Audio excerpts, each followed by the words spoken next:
Picture this. You walk into that big meeting. Your slides look perfect. Your idea is solid. But halfway through your presentation, you notice something is off. People are checking their phones. Someone is doodling. Right?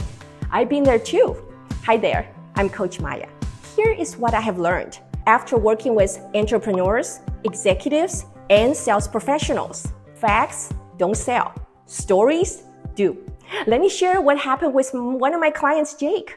Jake had an incredible tech idea. For months, he would walk into investor meetings with beautiful charts and impressive graphs. Really smart stuff.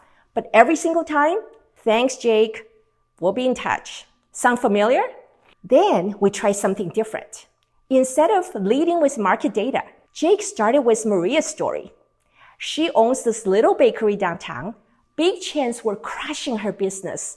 She was about to close. Then she discovered Jake's app.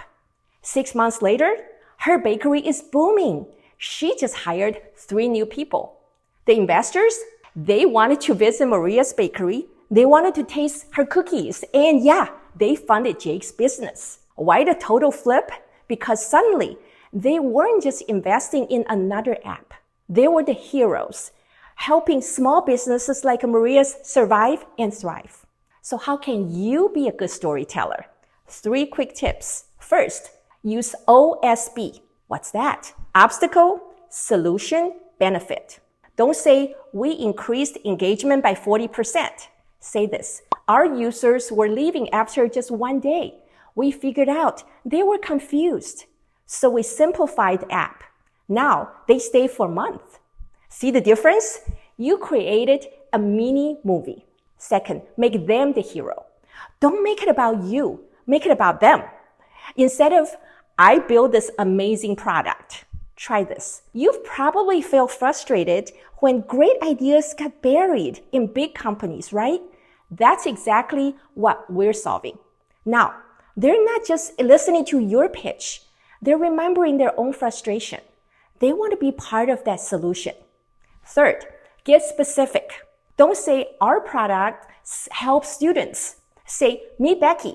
She went from failing math to getting an A+ in 3 months.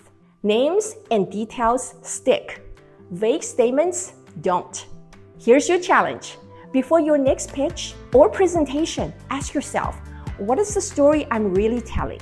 Find the one person whose life changed because of your idea. Tell their story. Make your audience feel like they're part of something bigger. Remember, numbers inform, stories inspire. This is Coach Maya. Now go tell your story.